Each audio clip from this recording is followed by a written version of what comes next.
Ruido mate. Ruido de mate. La cuestión es que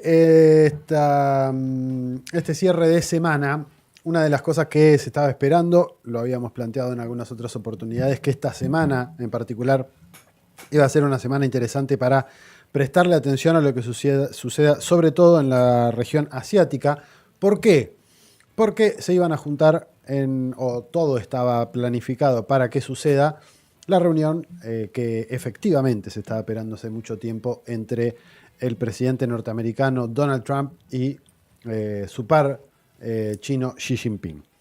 Cumbre que efectivamente terminó sucediendo y que sucedió no en el marco de la APEC, esta organización económica o de cooperación económica de Asia-Pacífico, de la que después Xi Jinping sí participó y continuó. Trump siguió con su gira por el resto de Asia que tenía planificada.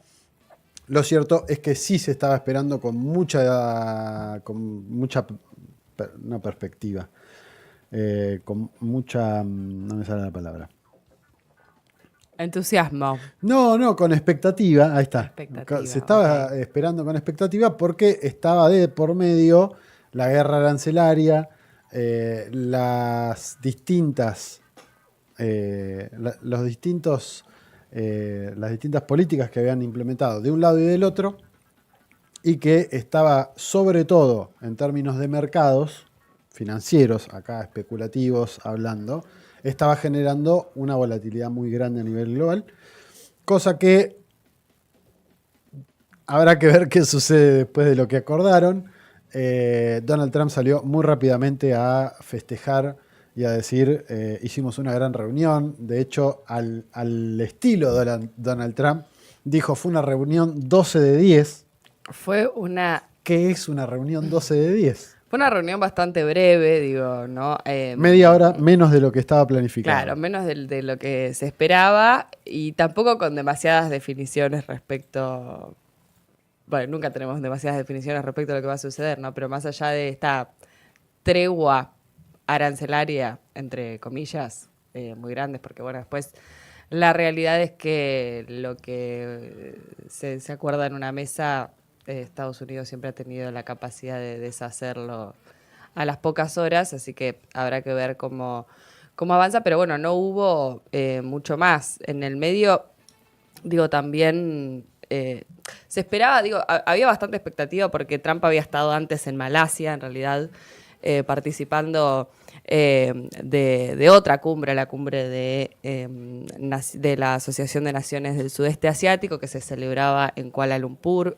Malasia tenía la presidencia pro tempore de ese bloque y en ese una cumbre, digo, bastante especial, sobre todo porque reunió a la mayor concentración de líderes mundiales en la historia del bloque.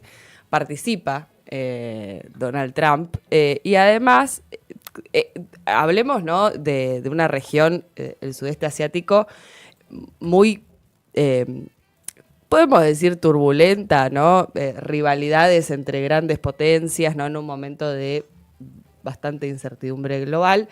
Eso hace que la posibilidad de congregar a tantos mandatarios, a tantos líderes en esta cumbre sea especial, y además una cumbre que arrancó con un elemento bastante inesperado, que terminó marcando el tono de cómo siguieron aquellos días, que tuvo que ver con unos chistes que se hicieron el primer ministro de Malasia, Anwar Ibrahim, y Donald Trump, porque Anwar Ibrahim estuvo preso y él habló como de su situación carcelaria y le dijo a Donald Trump, vos casi llegás ahí, como bromeó respecto de la situación judicial. Eso estableció un tono como muy cómico de conversación.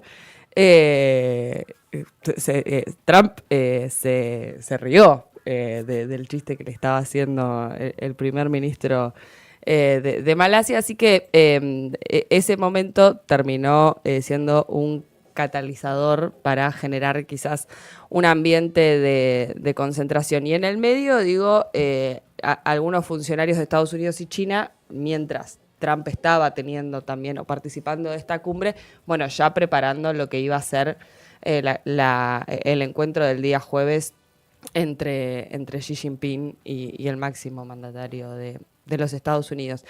Así que, digo, en principio, bueno, quedan como sensaciones de que no hubo mucho más que una tregua de aranceles, bueno, vamos a calmarnos un poquito. En un contexto en el que además, digo, China también viene de tener hace poquito, ¿no?, su cuarta sesión plenaria del Comité Central del Partido Comunista Chino, un órgano que está básicamente sometiendo a discusión los lineamientos fundamentales de lo que va a ser el 15º plan quinquenal pautado para 2026-2030, un plan quinquenal que se va a estar aprobando, se va a debatir y aprobar a principios del año próximo en la Asamblea Nacional del Pueblo, y que de pronto es el puntapié, si queremos, o el proceso que marca de alguna manera, bueno, principios rectores del desarrollo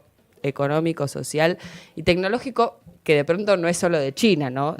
Sino también del mundo entero. Sí, en esto es interesante tener en cuenta siempre estas sesiones plenarias, sobre todo las últimas, son las que sientan las bases de la discusión para lo que va a ser el próximo plan quinquenal. Como bien decía Amir, es el número 15 el que están lanzando. Arrancaron después de Argentina. No sé si no fue una copia del plan quinquenal de Perón, o por lo menos lo tomaron como una referencia, pero desde ese momento en adelante vienen haciendo planes quinquenales año a año, año a año, año a año. Proyectemos o pensemos lo que podría haber sido Argentina si hubiese seguido en esa lógica de planificar quinquenalmente su política, no solamente productiva, sino su vínculo con el exterior, su vínculo con los vecinos cercanos, etcétera. Eso queda librado a la imaginación porque no hoy sucedió. China es el primer o segundo socio comercial de la mayoría de los casi países. todo el mundo. Claro. Y según el ASPI, que es una organización que mide, es una organización australiana que mide el avance tecnológico y las tecnologías que se llaman críticas. Según este organismo, de los 60, creo que son, 57 están liderados por China. Y ahí estamos hablando desde computación cuántica hasta nanotecnología o minerales críticos o un montón de cosas, la gran mayoría liderados por China. ¿Y por qué me parece que hay que también contextualizar o ponerlo? La ASEAN se crea en 1967, la integran Brunei, Camboya, Indonesia, Laos, Malasia, Myanmar, Filipinas, Singapur, Tailandia, Vietnam y Timor Oriental. Es una región que, al igual que después veremos con lo del APEC, es una región del Asia o del sudeste asiático y la parte del Pacífico que es muy importante para China. ¿Por qué? Porque es todo su bajo vientre, es toda su zona de influencia, más allá de que, sobre todo la APEC, no ha tenido un vuelo tan relevante en el último tiempo como sí lo ha tenido, o como a lo que sí le ha dado más importancia a China, que es la Organización de Cooperación de Shanghái, al igual que los BRICS. Pero es una de esas organizaciones multilaterales que viene, o son la ASEAN y la APEC, dos organizaciones que vienen con esa tradición de ser parte de del sur global. Del sur global, pero también como de la zona de influencia china. El primer eslabón de zona de influencia china. La próxima cumbre de la ASEAN se va a realizar en Filipinas el año que viene, a diferencia de la APEC que se va a realizar en China. Y la cumbre de la APEC, que es esta organización de cooperación económica de los países de Asia-Pacífico, se va a realizar en la ciudad de Shenzhen, en China, que para quienes no la conozcan, siempre les recomendamos agarren un mapa y hagan zoom en la parte de China y busquen Shenzhen con SH y Z posteriormente. Y lo que termina sucediendo es que es la ciudad que está pegadita a Hong Kong. Hong Kong es el gran lugar emblemático, sobre todo financiero y tecnológico de China, del estado de la República Popular China. Al igual que Taiwán, también tiene una gran importancia, pero Taiwán es una isla. Hong Kong está pegado, está unido al territorio, al igual que Macao, que fueron dos de las colonias británicas que recuperó China. Bueno, la cuestión es que Shenzhen, hace no mucho tiempo atrás, ni siquiera hablemos de 20 años atrás, era una ciudad portuaria que no tenía un gran desarrollo. Hoy, y esto es una cuestión estratégica que pensaron los chinos, gracias Caro, si ustedes la ven, es una ciudad que está pegadita a Hong Kong.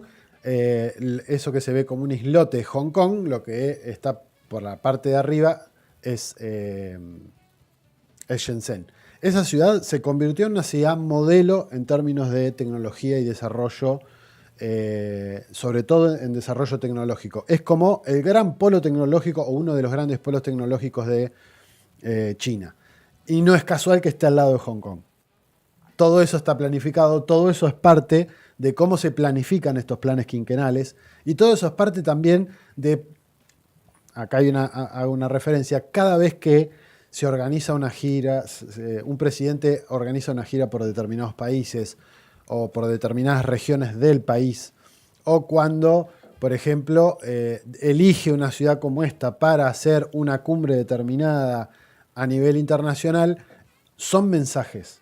Son mensajes de qué es lo que está proponiendo China. Y en este caso me parece que no es menor que haya sido esa la ciudad elegida en las costas del Pacífico, al lado de Hong Kong, ciudad que hace no muchas décadas atrás era una ciudad portuaria que no tenía un gran desarrollo y que hoy es como la joya emblema del desarrollo tecnológico de la República Popular China. Un mensaje que viene atado a muchas de las cosas que plantea Xi Jinping en la cumbre de la APEC, en la cumbre de esta Organización de Cooperación de Asia-Pacífico, donde propone, entre otras, hace dos discursos, pero donde a grandes rasgos propone avanzar de manera coordinada, y acá estamos hablando sobre todo de cosas de las que están en disputa con los norteamericanos, que son las cadenas de suministro, las famosas cadenas de suministro, que por ejemplo, si China corta las tierras raras, la industria de defensa, la industria tecnológica, la industria de las telecomunicaciones en Estados Unidos o en Occidente en general, caput. No tienen ni los materiales ni la industria para procesar esas tierras raras para poder utilizarlas en la construcción, por ejemplo, de teléfonos celulares, de camaritas, de misiles, en realidad de componentes que van en ese tipo de producciones. Bueno, China controla el 70% de la producción a nivel mundial de ese tipo de minerales. Y tiene control de los minerales en un, no sé qué porcentaje es, pero es altísimo.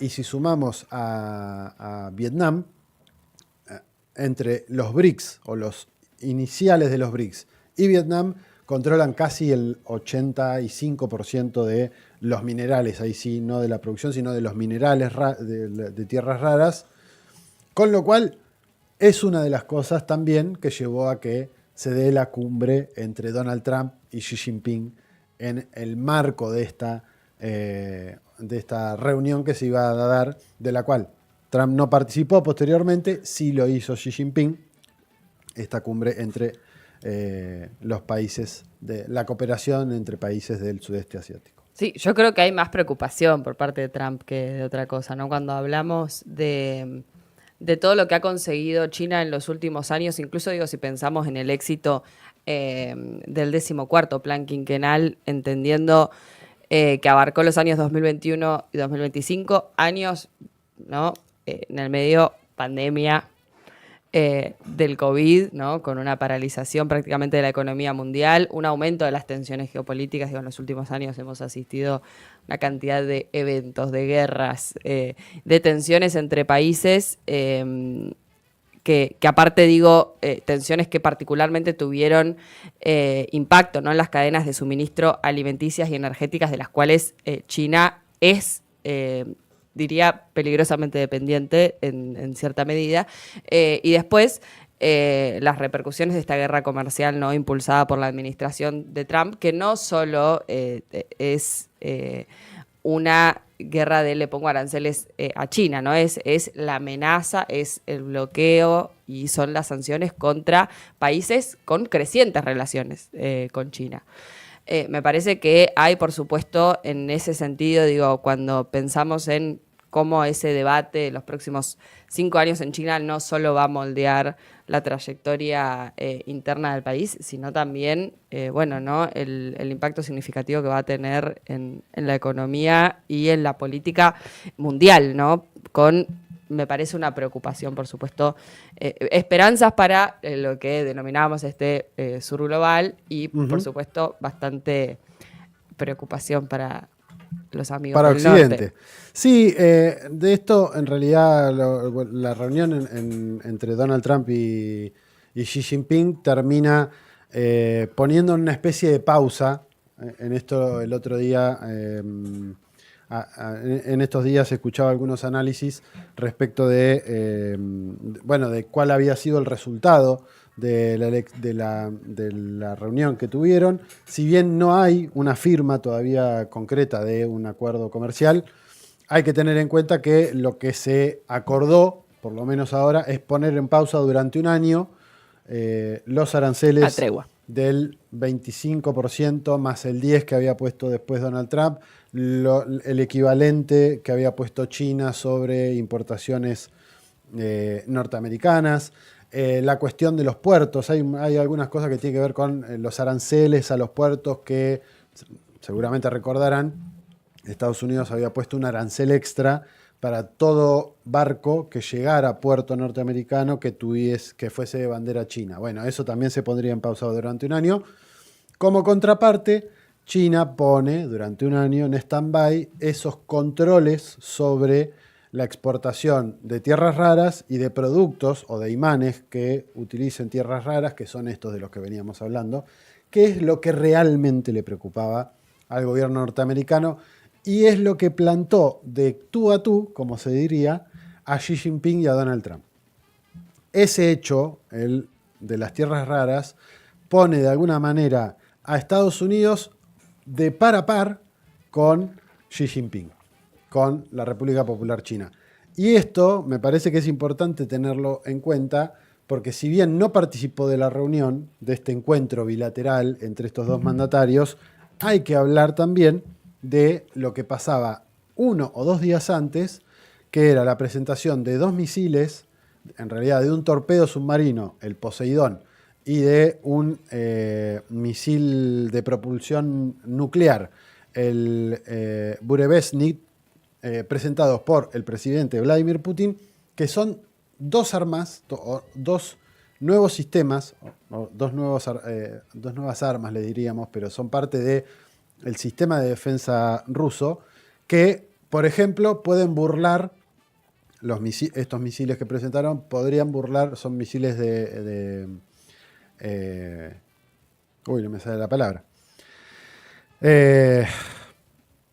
Son misiles crucero, perdón. Ahí digo, son misiles crucero que podrían, este domo dorado que quería poner Donald Trump de escudo antimisiles, como la cúpula de hierro que tienen los israelíes. Bueno, este tipo de misiles no solamente pueden volar por muchísimas horas, sino que además tienen propulsión nuclear, o sea que van a una velocidad y pueden moverse prácticamente indetectables y prácticamente imposibles de defender. Lo mismo que el Poseidón, este torpedo submarino de propulsión nuclear.